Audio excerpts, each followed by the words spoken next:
ఒక అద్భుతమైన AVN educational క్యాంపస్ని ఈరోజు ప్రారంభించి ఈ కార్యక్రమానికి నాతో పాటు ముఖ్య అతిథులుగా కేంద్ర మంత్రివర్యులు పెద్దలు జి కిషన్ రెడ్డి గారిని, శాసనమండలి చైర్పర్సన్ శ్రీ గుత్తా సుఖేందర్ రెడ్డి గారిని,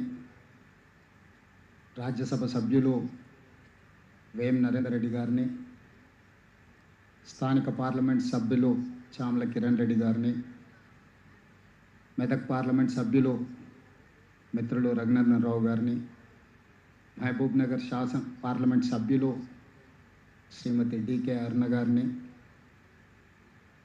ఇతర శాసనమండలి సభ్యులు స్థానిక శాసనసభ్యులు మల్రెడ్డి రంగారెడ్డి గారిని, ఈసారి శాసనసభలో ఎన్నికైన చాలామంది శాసనసభ్యులను, వివిధ కార్పొరేషన్ చైర్మన్లను, ఏవిఎన్ రెడ్డి గారి సొంత కుటుంబము, ఎక్స్టెండెడ్ ఫ్యామిలీ, ఏవిఎన్ విద్యా సంస్థల ఉద్యోగులందరికీ కూడా నా శుభాకాంక్షలు తెలియజేస్తున్నాను. ఏవిఎన్ గారి క్యాంపస్ చూసిన తర్వాత రాష్ట్ర ప్రభుత్వం ఏదైతే చేయాలని ప్రణాళికలను రచిస్తుందో, ఈ 25 ఎకరాల క్యాంపస్ 5 లక్షల స్క్వేర్ ఫీట్ కన్స్ట్రక్షన్ బిల్డప్ ఏరియాను చూస్తే, మేము ఏఐలో లేకపోతే ఆర్కిటెక్ట్స్ ఇచ్చిన డిజైన్స్లోనే దాదాపుగా సంవత్సరం పైగా సమయాన్ని కేటాయించినము. నాకు ముందే తెలిసి ఉన్న, ముందే ఏవిఎన్ గారు చెప్పి ఉన్న, మా ప్రభుత్వ ఉద్యోగులను ప్రధానంగా young India integrated residential schools ఏదైతే మేము డిజైన్ చేస్తున్నామో, ఎగ్జాక్ట్గా నా బ్రెయిన్ చైల్డ్ ఏదైతే ఉందో as it is where it is అన్నట్టుగా ఇక్కడ ఏవిఎన్ రెడ్డి గారు ఈ క్యాంపస్ని తీర్చిదిద్దారు. ఎగ్జాక్ట్గా స్టేట్ గవర్నమెంట్ ప్రతి నియోజకవర్గానికి ఒకటి, 100 శాసనసభ నియోజకవర్గాలలో 100 యంగ్ ఇండియా ఇంటిగ్రేటెడ్ రెసిడెన్షియల్ స్కూల్స్ని 25 ఎకరాల క్యాంపస్లో 5 నుంచి 6 లక్షల స్క్వేర్ ఫీట్ కన్స్ట్రక్షన్ బిల్డప్ ఏరియాతో 2500 మంది విద్యార్థులతో ఈరోజు కార్యక్రమాన్ని చేపట్టి 20,000 కోట్ల రూపాయలని రాష్ట్ర ప్రభుత్వం కేటాయించి 59 స్కూల్స్ని ఈ అకాడమిక్ ఇయర్లో పనులను ప్రారంభించుకోవడం జరిగింది. భవిష్యత్తులో మిగతా వాటిని కూడా మిత్రులు రాకేష్ రెడ్డి గారు శాసనసభ్యులు ఇక్కడ ఉన్నారు, అందరికి ఇచ్చినోగా నాకు ఇవ్వలేదని కంప్లైంట్ చేస్తాడు. 2వ విడతలో తప్పకుండా, మొదటి విడతలో మా వాళ్లకు, 2వ విడతలో మన వాళ్ళకు అందరికీ ఇవ్వాలని ఈరోజు రాష్ట్ర ప్రభుత్వం విద్య మీద ఒక ప్రత్యేకమైన శ్రద్ధ, ఆసక్తిని ఈరోజు రాష్ట్ర ప్రభుత్వం ప్రదర్శిస్తుంది. మీకు అందరికీ తెలుసు, దేశ స్వతంత్రం వచ్చినప్పుడు భారతదేశం తీవ్రమైన నిరక్షరాస్యతను, ఘోరమైన ఆకలి కేకల్ని ఆనాడు మనం వినడం జరిగింది. అందుకే మొట్టమొదటి ప్రధానమంత్రి పండిత్ జవహర్లాల్ నెహ్రూ గారు my top priority is education and irrigation, ఈ రెండింటిని మొదటి ప్రధానమంత్రి ప్రాధాన్యతగా తీసుకొని ఈ దేశంలో ఉండే నిరక్షరాస్యతను తగ్గించి విద్యా వ్యాప్తి కోసం వారు పునాదులు వేయడం జరిగింది. ఈరోజు దేశంలో ఉన్న గొప్ప పేరుగాంచిన యూనివర్సిటీలను మొదటి ప్రధానమంత్రి పండిత్ జవహర్లాల్ నెహ్రూ గారు ప్రారంభించడం వల్ల ఈరోజు భారతదేశంలో ఎక్కడ తండాలలో, గూడాలలో, మారుమూల పల్లెకు వెళ్ళిన ప్రభుత్వ పాఠశాలలు విద్య అందించే అవకాశం ఈరోజు దేశంలో 100% మనం చేరుకోగలిగాం. 100% ప్రజలు విద్య నేర్చుకున్నారా అంటే నేను చెప్పలేను, కానీ 100% ఈ దేశంలో అన్ని ప్రాంతాలకు ప్రభుత్వ విద్యా వ్యవస్థ వ్యాపించింది.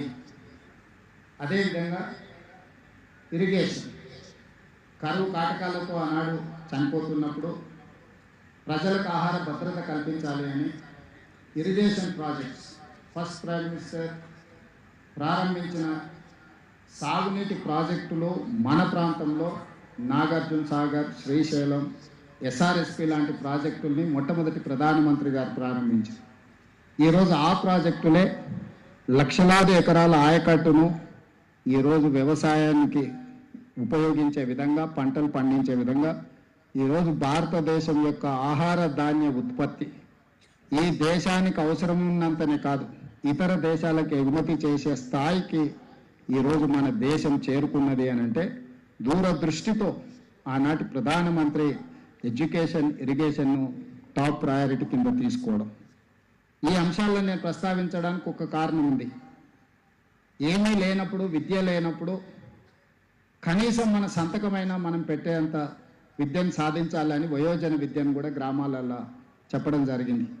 వ్యవసాయ కూలీలు, వ్యవసాయ పనులు చేసుకునే వాళ్ళకు వేదిక మీద ఉన్న చాలామంది ప్రజాప్రతినిధులకు తెలుసు, ఒకప్పుడు గ్రామాలలో వయోజన విద్య అని సాయంత్రం కనీసం చదవడానికి, వాళ్ళ సొంత సంతకం పెట్టడానికైనా విద్యను నేర్పినాం. ఈరోజు భారతదేశంలో విద్యకు అవకాశాలు లేని ప్రాంతమే లేదు. కానీ that is not sufficient for us. ఈరోజు ప్రపంచమే ఒక గ్లోబ్, ఒక విలేజ్గా మారిన సందర్భంలో పోటీ మన ఊర్లోనో, మన మండలంలోనో, మన నియోజకవర్గంలోనో, మన జిల్లానో, మన రాష్ట్రంలోనో, మన దేశంలోనో కాదు. ఈరోజు విద్యలో ప్రపంచంతోనే పోటీ పడే పరిస్థితులు వచ్చినాయి. ప్రపంచంతో పోటీ పడాలనుకున్నప్పుడు విద్య అందించడం కాదు, విద్యలో నాణ్యత ఉండాలి, క్వాలిటీ ఎడ్యుకేషన్. అదేవిధంగా ఏఐ తుఫాన్ వస్తున్నది, ఏఐ సునామీలాగా వచ్చి వేలాది లక్షలాది మంది వైట్ కాలర్ జాబ్లు పోతున్నాయి అని చెప్పి రోజు పేపర్లలో, టీవీలలో చూస్తున్నాం. మరి ఈరోజు ఏఐ సునామీలో వైట్ కాలర్ జాబ్స్ పోయినప్పుడు, కోట్లాది మంది దేశంలో యువకులు నిరుద్యోగులు మారినప్పుడు ఈ దేశం యొక్క ఆర్థిక వ్యవస్థ, ఈ దేశం యొక్క భవిష్యత్తు వేగంగా అత్యంత ప్రమాదం వైపు ప్రయాణం చేస్తుంది. అందుకే ఈరోజు స్కిల్ అనేది అవసరం. స్కిల్ లేకుండా వైట్ కాలర్కి ప్రత్యామ్నాయమే blue collar. Blue collar jobs చేయాలి, బ్లూ కాలర్ అభివృద్ధి చేయాలి అని అంటే వాళ్లకు సాంకేతిక నైపుణ్యాన్ని అందించాలి. ఈ రోజుల్లో ప్రతి సంవత్సరం తెలంగాణ రాష్ట్ర ప్రభుత్వం తరఫున తెలంగాణ రాష్ట్రంలో 1,10,000 మంది ఇంజనీరింగ్ గ్రాడ్యుయేట్స్ పాస్ అవుతున్నారు. ఇక్కడ అందరూ చదువుకున్న వాళ్ళు, చదువులు చెప్పే వాళ్ళే ఉన్నారు. నేను మిమ్మల్ని అందరినీ ఒక సూచన చేయదలుచుకున్నా. ప్రతి సంవత్సరం 1,10,000 మంది ఇంజనీరింగ్ గ్రాడ్యుయేట్స్ పాస్ అవుట్ అవుతున్నారు కదా, అందులో ఎంతమందికి వాళ్ళు తీసుకుంటున్న సర్టిఫికెట్ తగ్గ అవగాహన ఉన్నది, ఎంతమందికి ఆ సర్టిఫికెట్ తగ్గ ఉద్యోగం కానీ ఉపాధి కానీ దొరుకుతున్నదా? మనం నాణ్యత లేని విద్యను అందించి వాళ్ళకు ఒక సర్టిఫికెట్ ఇవ్వడం వల్ల వాళ్ళ జీవితమే పూర్తి స్థాయిలో దెబ్బతింటున్నది. అదేవిధంగా recent studies have told in my council, 6వ తరగతి చదువుకుంటున్న విద్యార్థికి 3వ తరగతి పుస్తకం ఇచ్చి చదవమంటే చదవలేని పరిస్థితి ఉన్నది. 3వ తరగతి విద్యార్థికి 1వ తరగతి పుస్తకం ఇచ్చి పుస్తకం చదువు అంటే ఉన్నది ఉన్నట్టు చదవమంటే కూడా ఆ పుస్తకాన్ని కూడా చదవలేని పరిస్థితి ఉన్నది. తరగతులు పెరుగుతున్నాయి, సర్టిఫికెట్లు ఇస్తున్నాము, కానీ మన విద్య యొక్క నాణ్యత ప్రమాణాలు తగ్గుతూ పోతూ ఉన్నాయి. ఇక్కడ టీచర్స్ కమ్యూనిటీ ఉన్నది. మీ బాధ్యత 6వ తరగతి చదువుకుంటున్న వాళ్ళ దాంట్లో సర్వే చేస్తే 6.7% విద్యార్థులు మాత్రమే వాళ్ళ క్లాస్ బుక్స్ని చదవగలుగుతున్నారు. మిగతా ఆల్మోస్ట్ 93% ఆ క్లాస్లో ఉండేవాళ్ళు ఎక్కువ వాళ్ళు చదవగలుగుతున్నది 3వ తరగతి పుస్తకం మాత్రమే. ఈ లోపం అత్యంత ప్రమాదకరం. ఈ దేశ భవిష్యత్తుకి ఇది చాలా ఇబ్బందికరం. అందుకే ఈనాడు గవర్నమెంట్ స్కూల్స్లో, ప్రైవేట్ స్కూల్స్లో నా విజ్ఞప్తి ఒకటే. ఈరోజు ప్రైవేట్ స్కూల్లో ఐడోనో మరి ఏవిఎన్ గారు కానీ ఇక్కడ ఉన్న ప్రైవేట్ స్కూల్స్ ప్రయాణం ఒక స్టూడెంట్ మీద ఎంత ఫీజు తీసుకుంటున్నారో నాకు తెలియదు. మేబీ 3,000 4,000 ఛార్జ్ చేసినా కూడా 50,000 లోపే ఒక విద్యార్థి మీద ఖర్చు అవుతుంది. కానీ నా ప్రభుత్వంలో ఒక విద్యార్థి మీద పెడుతున్న ఖర్చుని వేదిక మీద ఉన్న ప్రజాప్రతినిధితో పాటు ఇక్కడ ఉన్న టీచర్లతో పంచుకోవాలనుకుంటున్నాను. ప్రతి ఒక్క విద్యార్థి మీద రాష్ట్ర ప్రభుత్వం 1,08,000 రూపాయలు ఖర్చు పెడుతున్నాం. ఈరోజు మేము 1,08,000 రూపాయలు ఖర్చు పెట్టిన ఒక విద్యార్థి 6వ తరగతిలో చదువుకుంటూ 6వ తరగతిలో ఉంటూ 3వ తరగతి పుస్తకం చదవలేకపోతుండు. 1,08,000 ఒక స్టూడెంట్ మీద ఖర్చు అనేది ఇట్ ఈస్ హ్యూజ్. ఈ క్యాలిక్యులేషన్లు మనం ఎవ్వరం లెక్కించడం లేదు. ప్రభుత్వము విద్య మీద అత్యధికంగా ఖర్చు పెడుతుంది. ఇయర్ దాదాపుగా 27,000 కోట్ల బడ్జెట్లో కేటాయించినాం. మన బడ్జెట్లో 8.3% మన బడ్జెట్లో ఖర్చు పెడితే నిజంగా నాణ్యత కలిగిన విద్యను అందించలేకపోవడం అనేది. రెండవది, ఈరోజు తల్లిదండ్రులు 2 సంవత్సరాలు కాకుండే పిల్లల్ని పాఠశాలకు పంపించాలని, పిల్లల్ని చదివించాలని ప్రయత్నం చేస్తున్నాం. ప్రభుత్వ పాఠశాలల్లో నర్సరీ, ఎల్కేజీ, యూకేజీ వ్యవస్థ లేదు. 5 సంవత్సరాలు నిండిన తర్వాత 1వ తరగతి నుంచే చేర్చుకుంటామంటుంది.